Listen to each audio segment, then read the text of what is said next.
Final descent, Flight 273, North Pacific Ocean, 180 miles east of Anchorage, Alaska. December 14th, 2019, 11:47 p.m. local time. The crew, Captain Marcus Webb, 52 years old, 28 years of flying experience, over 18,000 flight hours logged in his career, a decorated pilot who had begun his aviation journey in the U.S. Air Force before transitioning to commercial aviation. Marcus was known among his colleagues as Steady Hands Webb, a man who never panicked, never raised his voice unnecessarily. He had 2 daughters in college, and his wife Sarah waited for him every rotation with his favorite home-cooked meal. Could anyone have imagined this would be his last flight? First Officer Jennifer Park, 34 years old, an exceptional aviator with 7,200 flight hours. She had fought against every stereotype in the industry to earn her position in the cockpit. Jennifer had been flying since she was 16. Her father, a crop duster, had taught her in a beat-up Cessna over Kansas farmland. She was engaged to be married in 3 months. The wedding invitations had already been sent out. Her fiancé Thomas was waiting for her return to finalize the honeymoon plans. How could she know that fate had other plans? Flight Engineer David Kowalski, 41 years old, 13 years with the airline, 9,800 flight hours, a meticulous professional who knew every system, every circuit, every backup procedure by heart. David was the kind of man who triple-checked everything. His coworkers joked that he probably checked if his alarm was set 3 times before going to bed. He had a son with autism, and David dedicated every spare moment to autism awareness advocacy. His wife, Alina, always said he was the most careful man she'd ever known. But would careful be enough tonight? 223 souls on board, passengers ranging from a 6-month-old infant traveling to meet grandparents for the first time, to an 87-year-old veteran returning home from visiting his daughter. Families, business travelers, students, each with dreams, plans, loved ones waiting. The perfect storm. The Boeing 777-200ER had departed Tokyo's Narita International Airport at 6:15 p.m. local time. It was a routine transpacific crossing. Flight 2703 made this journey 4 times a week. The weather forecast showed some turbulence over the North Pacific, but nothing unusual for December. Nothing the crew hadn't handled hundreds of times before. Captain Webb had conducted the pre-flight briefing with his characteristic thoroughness. Jennifer had walked around the aircraft herself, inspecting the wings, the engines, the landing gear, everything perfect. David had run through every checklist twice. The aircraft was a workhorse, only 7 years old, with an impeccable maintenance record. The first 8 hours of flight were textbook perfect. Passengers slept, read, watched movies. Flight attendants served meals and smiled at children. In the cockpit, Marcus and Jennifer swapped stories about their families, discussed the upcoming holidays. David monitored his instruments with unwavering attention. But at 11:47 p.m., everything changed. The first warning. A yellow caution light illuminated on the overhead panel. Engine number 2, low oil pressure. "Captain, we've got a caution on engine 2, Jennifer announced, her voice calm and professional. Oil pressure dropping. Marcus leaned forward, scanning the instruments. "Confirmed. David, what are you seeing?" David's fingers flew across his panel. Oil pressure at 28 psi and falling. Temperature rising. "Captain, this doesn't look good." Anchorage Center, Flight 2703. Marcus keyed the radio, his voice steady but urgent. "We're declaring an emergency. Engine malfunction, requesting immediate vectors to Anchorage." Flight 2703, Anchorage Center. "Roger, your emergency." The controller's voice crackled through. "Cleared direct to Anchorage. Descend and maintain flight level 280. Emergency equipment will be standing by. What is your fuel status?" 4 hours endurance, Jennifer responded quickly. 223 souls on board. 11:51 p.m., catastrophic failure. Then it happened. Without warning, the aircraft shuddered violently. Bang! An explosion ripped through engine number 2. The entire airframe shook like a toy in a child's hand. Red warning lights flooded the cockpit.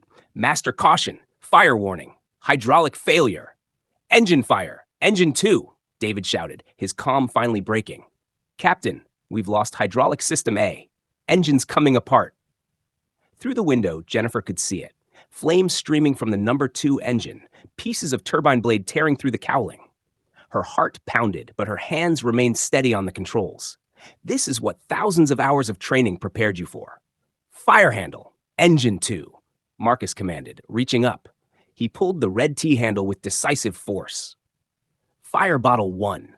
The fire suppression system discharged. For a moment, the flames died down, but then they roared back to life, even more intense. Fire bottle 2, Marcus ordered. David, give me damage assessment. What do we have left? David's voice was tight with stress but controlled. Hydraulic system A is gone. System B pressure fluctuating. We're losing flight controls, Captain. The fires burn through primary flight control cables. Flight 2703, Anchorage Center, say your intentions. The controller's voice held barely concealed alarm. Anchorage, we need the runway now. Marcus replied, his voice rising for the first time. We've had a catastrophic engine failure. Fire won't extinguish. We're losing flight controls. We're 173 miles out. Can we make it? Flight 2703, maintain heading 045, descend to flight level 180. You're cleared for emergency approach. Winds 320 at 25, gusting to 40. Runway 7R is yours.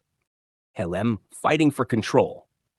The aircraft was becoming increasingly difficult to control. Marcus had both hands on the yoke, fighting the tendency to roll right. Jennifer had her hands on the throttles, carefully managing the remaining engines. But something was terribly wrong. Captain, Jennifer's voice cracked with urgency. Fuel flow from Tank 2 is dropping. The fire must have compromised the fuel lines. Can we isolate it? Marcus demanded. Trying, David responded, his hands moving rapidly across switches. If we isolate it completely, we lose fuel supply to engine 1. We need that engine. The calculus of survival. Feed the fire and risk explosion? Or starve the working engine and guarantee a crash? What choice did they have? We keep it flowing, Marcus decided. We need engine 1 to make Anchorage. We have no choice. But fate was not finished with them. 12 a.m., the breaking point. A second explosion, larger than the first. The entire aircraft yawed violently to the right. Passengers screamed. Overhead bins burst open, the cabin filled with smoke. Jesus, David shouted. Engine 1's failing, the fire spread through the fuel lines. Captain, we're losing engine 1. No, this couldn't be happening. Not both engines. Jennifer's mind raced through emergency procedures. Dual engine failure over the Pacific, at night, in winter. The water temperature below was 38 degrees Fahrenheit, survival time measured in minutes. Anchorage Center, Mayday, Mayday, Mayday. Marcus transmitted, his voice finally showing the strain. Flight 27703, dual engine failure. We are not going to make Anchorage. Repeat, we cannot make the airport. We're going down. Ditching procedure. Flight 2703, understood. Even the controller's voice broke. Search and rescue is being scrambled. Nearest vessel is Coast Guard cutter 80 miles from your position. God be with you. Marcus turned to his crew. Jennifer, David, we're ditching. Get the cabin prepared. We do this by the book. We save as many as we can. Jennifer grabbed the PA microphone, her voice projecting forced calm to 223 terrified passengers. Ladies and gentlemen, this is the first officer. Brace for impact. Brace for impact. Life vests under your seats. Flight attendants, prepare the cabin. Through the cockpit door, they could hear it. Crying, praying, people calling loved ones, saying goodbye, a child asking his mother if they were going to die. Were they? 12 a.m., the final minutes. The aircraft descended through 8,000 feet. Both engines were now completely dead. Flames still poured from engine 2. The only sounds were the rush of wind, the desperate beeping of warning systems, and the crew's labored breathing. Marcus wrestled with the controls. Deploying RAT. The ram air turbine, a small emergency propeller that would provide minimal hydraulic pressure and electricity. It was their last chance at controlling the descent. Gear up for ditching, Marcus commanded. We ditch wings level, nose up. Jennifer, call out altitude. 7,000 feet. Jennifer's voice shook but remained clear. 6,000, 5,000. David had tears streaming down his face, but his hands never stopped moving. Checking systems, preparing for impact, recording data. Captain, it's been an honor. The honor is mine, Marcus replied, his own eyes wet. Jennifer, you would have made a beautiful bride. 4,000 feet, Jennifer sobbed. 3,000. Marcus, I'm scared. Me too. Marcus admitted. But we're going to do our jobs. We're going to save them. 2,000 feet. David, kill all electrical except emergency systems. The ocean rushed up at them. In the darkness, illuminated only by their landing lights, they could see the white caps of waves, the North Pacific in winter, angry, freezing, merciless. 1,000 feet. Jennifer called out, 500, Captain! Brace! Brace! Brace! Marcus shouted into the pay. Impact. The Boeing 777 struck the water at 180 knots. The sound was indescribable, a thunderous crash of metal meeting water. The aircraft skipped once, twice, then plowed into the ocean. Water exploded over the windscreen. The fuselage began breaking apart. Freezing seawater burst through ruptures in the pressure hull. In the cockpit, Marcus fought consciousness. Blood poured from a gash on his forehead. Beside him, Jennifer was pinned by the collapsed instrument panel. She screamed in pain. Jennifer! Marcus reached for her. The water was already at their knees. Rising fast. David! David! Answer me! Behind them, David Kowalski hung motionless in his seat, his neck at an unnatural angle. He would never advocate for autism awareness again. He would never check anything 3 times again. Marcus! Jennifer gasped through her pain. Get out! Save yourself! I'm not leaving you! Marcus pulled desperately at the twisted metal. But it was hopeless. The water rose to their waists, to their chests. Outside, in the cabin, flight attendants struggled to open emergency exits. Some opened. Some were jammed. Passengers pushed toward the few working exits. Some made it to rafts. Many didn't. The elderly veteran who'd been visiting his daughter, gone. The 6-month-old infant clutched in its mother's arms as she sank beneath the surface. The water reached Jennifer's neck. She looked at Marcus with surprising calm. Tell Thomas. Tell him I loved him. Tell him to find someone else. Tell him to be happy. Jennifer. Marcus screamed, but the water covered her face. Marcus took one last breath and dove under, trying to free her. But his lungs burned. The cold was unbearable. His vision darkened. Captain Marcus Webb surfaced one final time in the flooding cockpit. He looked at Jennifer's still form, at David's broken body, at the emergency locator beacon light blinking futilely. I'm sorry, he whispered. I'm so sorry. The water closed over his head. The aftermath. The Coast Guard found 89 survivors clinging to rafts and debris. 134 souls perished in the freezing waters of the North Pacific.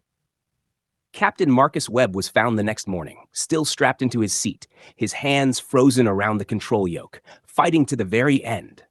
First Officer Jennifer Park's body was recovered 3 days later. Her engagement ring still sparkled on her finger. Flight Engineer David Kowalski was laid to rest with full honors, his son placing a model airplane in his father's casket. The investigation revealed that a catastrophic failure in the engine's oil system had led to the initial malfunction. The subsequent fire had burned through critical fuel and control lines, creating an unrecoverable situation. The crew had performed flawlessly. They had followed every procedure. They had fought with everything they had. But sometimes, even perfection isn't enough. Let's talk about this. Please like this video if this story touched your heart. These stories need to be told. These heroes need to be remembered. Subscribe and hit that notification bell. We share these incredible, heartbreaking stories of aviation courage every week. Don't miss out. Comment below. Have you ever been on a flight that had an emergency? What happened? What would you do in this situation? Could you stay calm? Do you think the crew made the right decisions? What else could they have done? Share this video with aviation enthusiasts. Let's honor these heroes together. Questions for discussion. Should aircraft have more redundant safety systems for situations like this? How do pilots train for these catastrophic scenarios? What goes through your mind when you read about their final moments? Have you thanked a pilot recently for keeping you safe? Drop an emoji in the comments if this story made you cry to honor these brave souls. If you have your own aviation story to share to show respect for these heroes. Your engagement helps this channel grow and tells more of these important stories. Every like, every comment, every share means we can continue honoring those who gave everything. What other aviation disasters should we cover?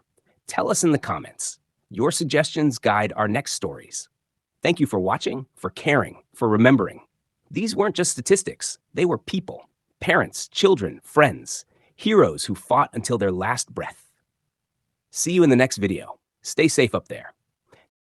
In memory of all those who have given their lives in pursuit of bringing humanity together across the skies. Blue skies and tailwinds, always.